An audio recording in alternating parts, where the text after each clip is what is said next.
जळगाव जिल्ह्यातील रावेर येथील 12वीच्या परीक्षा केंद्रावर भरारी पथकाकडून 11 विद्यार्थ्यांवर कॉपीची कारवाई करण्यात आली. मात्र शिक्षण विभागाकडून ती कारवाई शून्य दाखवण्यात आली.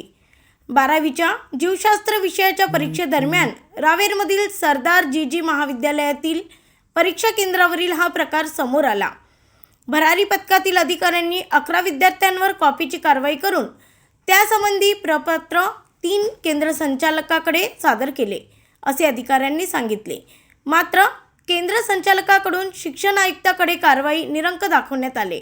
यावर प्रश्न उपस्थित झाला आहे. या प्रकरणाबाबत संबंधित केंद्र संचालकाकडून खुलासा मागवण्यात आला असून खुलाशानंतर योग्य ती कारवाई केली जाणार असल्याची माहिती जिल्हा परिषदेच्या मुख्य कार्यकारी अधिकारी मिनल करनवाल यांनी दिली आहे. ब्युरो रिपोर्ट MB न्यूज महाराष्ट्रातील बातमीपत्र जळगाव. सरदार जी हायस्कूलमध्ये ज्यावेळेस तुम्ही भरारी पथक त्या ठिकाणी चौकशीसाठी गेलो होता, नेमका काय प्रकार त्या ठिकाणी घडला होता आणि किती कॉपी केसेस तुम्ही त्या ठिकाणी केल्या होत्या? मी तिथे गेल्यावर त्या काही मुलींकडं कॉपी केसेस सापडल्या, तर त्या मी जप्त केल्या. त्यांचा पेपर पण जप्त केला आणि दुसरी उत्तरपत्रिका देण्याच्या सूचना दिल्या आणि सगळे कॉपी आणि त्यांचे हॉल तिकीट वगैरे सगळं घेऊन यांच्याकडे आले केंद्र संचालकांच्या कार्यालयात आणि तिथून एक प्रपत्र 3 असतं, तर ते भरून केंद्र संचालकांना दिलं आणि पुढची कारवाई करण्याच्या सूचना दिल्या होत्या पूर्ण. आणि त्याच वेळेस मला बोर्डाच्या सचिवांशी पण मी ह्याच्याशी हे केलं की हा मोठा हे दिसतोय, तर तुम्ही हे करा. तर ते म्हणे की करून टाका कॉपी केसेस. मग मी त्यांना ते 11चा रिपोर्ट दिला होता. त्याच्यानंतर इथल्या सहनियंत्रण कक्षाला पण सांगितलं होतं की 11 कॉपी केसेस झालेल्या आहेत. परत तिथंच दुपारी पण 3 वाजता संस्कृतचा पेपर होता 10वीचा, त्यामुळे मी तिथेच थांबले. तिथं पण मग परत हे केलं, भेट दिली तिथल्या ह्याला आणि नंतर मग 5 वाजता मी परत आले. तोपर्यंत त्यांनी मग ते प्रोसेस सुरू होती, म्हणजे तोपर्यंत त्या मुली वगैरे पण थांबल्या होत्या, त्यांच्या सगळ्या सह्या वगैरे घेण्याच्या प्रोसेस चालू होत्या. मग पुढं त्यांनी का निरंक पाठवला मला पण माहीत नाही पुढे काय झालं ते. प्रपत्र दिल्यावर सुद्धा ते निरंक रिपोर्ट कसं पाठवलं मग मलाही माहिती नाही. त्यांनी पुढं केंद्र संचालकांची जबाबदारी असते पुढं बोर्डाकडे पाठवायचं.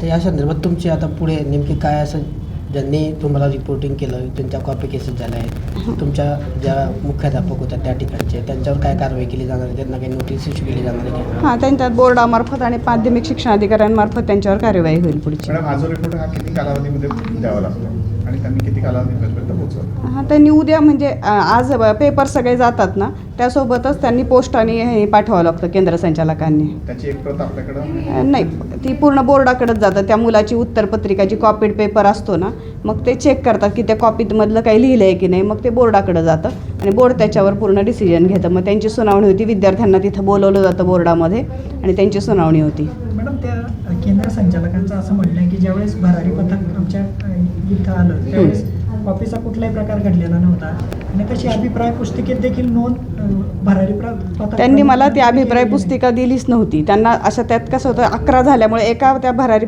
पथकाचे हे असतं, त्यामध्ये 3च कॉपी केसेस लिहिता येतात, 3चंच हे असतं. मी त्यांना म्हटलं असे 4-5 लागतील मला, कारण त्या प्रत्येकात नोंद करायला. म्हटलं सगळे भरा, म्हणजे मग मी सगळ्यांवर हे करते. त्यांनी मला तिथं उपलब्धच करून दिली नाही ती अभिप्राय पुस्तिका. ज्यावेळेस संस्कृतचा पेपर झाला ती माझ्याकडे उपलब्ध आहे, त्यांच्या दुसऱ्या पेपरची ह्याच्यातली त्यांनी दिली, पण यांनी ती अभिप्राय पुस्तिकाच मला उपलब्ध करून दिली नाही. आणि त्यातले काही हे होते झेरॉक्स लागत होत्या ना 11, त्याच्यापैकी 7 झेरॉक्स त्यांनी मला दिल्या होत्या आणि 4 अजून दिल्याच नाहीत परत. त्यामुळे ती संदर्भात ज्यावेळेस तुम्ही बोर्डाला माहिती कळवली की तुम्ही लेखी स्वरूपात कळवली की नाही, फोनवरच सांगितलं होतं सचिवांना, देसले साहेबांना, विभागीय सचिवांना. ओके, त्यानंतर तो पहिला अहवाल आला. हां, पहिला अहवाल आला.